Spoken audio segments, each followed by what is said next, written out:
नमस्कार, मी Sarjerao Salve, Star India one मध्ये आपणा सर्वांचं हार्दिक स्वागत करत आहे। शेवगावमधील क्रांती चौकामध्ये पाणी पुरवठा मागणीसाठी रास्ता रोको आंदोलन। शेवगाव शहर सर्वपक्षीय नेते व गावकरी यांच्या वतीने आज शेवगावमधील क्रांती चौकामध्ये रास्ता रोको आंदोलन करण्यात आले।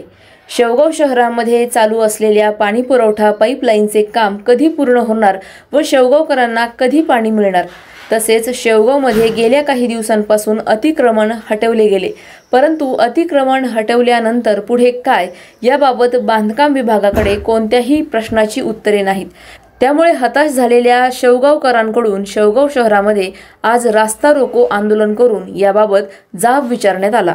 शेवगाव शहरामध्ये नवीन पाणी पुरवठा योजना 78 कोटीची योजना चालू आहे, परंतु सध्याला जी जुनी पाणी पुरवठा योजना आहे त्याच्यात 15 दिवसाला पाणी मिळतंय आणि नवीन जी योजना आहे ती योजना दादांत लोकांची दिशाभूल करणारी असल्या कारणानं पुन्हा एकदा 15 दिवसाला जर पाणी जुन्या लाईनमध्ये मिळत असेल आणि नवीन योजना झाल्यानंतर 30 वर्षाच्या पुढचं नियोजन करून जर पुन्हा तीच वेळ येणार असेल आणि 12-12, 10-10 दिवसाला जर पाणी येणार असेल तर मात्र पुन्हा एकदा लोकांची फसवणूक होईल। आणि म्हणून शेवगाव शहरामध्ये सर्व पक्षीय कार्यकर्त्यांच्या वतीनं आपले पक्षीय मतभेद जोडे बाजूला ठेवून या ठिकाणी क्रांती चौकामध्ये रस्ता रोको आंदोलन करण्यात आलं। यामध्ये पाणी पुरवठा जी नवीन योजना ती आम्हाला समजून सांगावी ग्रामस्थांना, आणि म्हणून आज नगरपालिकेच्या सीओ आल्या, त्यांनी तात्काळ एक बैठक घेऊन त्यांचे डिझायनर असतील, तांत्रिक सल्लागार असेल, ठेकेदार असेल आणि ग्रामस्थ यांना ती योजना समजून सांगणार आहेत।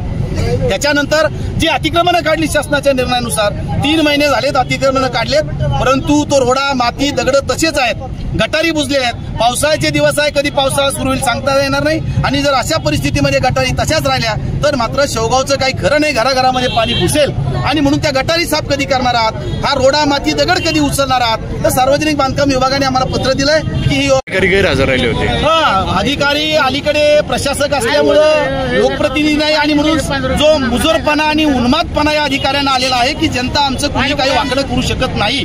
आणि म्हणून त्या दिवशी माननीय दंडाधिकारी तालुक्याचे तहसीलदार यांनी जी मीटिंग बोलवली त्या मीटिंगला शहरातले सगळे लोक जबाबदार लोक उपस्थित होते, तहसीलदार होते, परंतु शिव नव्हत्या सार्वजनिक बांधकाम विभागाचे। त्या दिवशी आम्ही त्यांचा निषेध केला, तहसीलदार आणि कलेक्टरना त्यांच्याबद्दल कळवलेला आहे।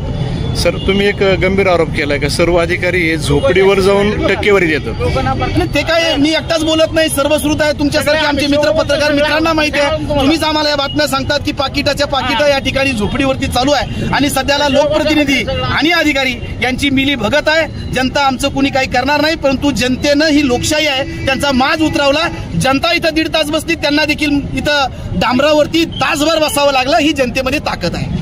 तुमचं जे शेवगावकरांचं आंदोलन हे मुडीत काढण्याचा प्रयत्न होत आहे, तो ज्या दिवशी आम्ही एकत्रित आलो त्या दिवशी एक इथं लोकप्रतिनिधीचं एक टीम आहे, खरं म्हणजे ती चेल्या चमच्यांची टीम आहे, आणि त्याच्यामुळे ते सातत्यानं काम करतात हे मुडून काढण्यासाठी।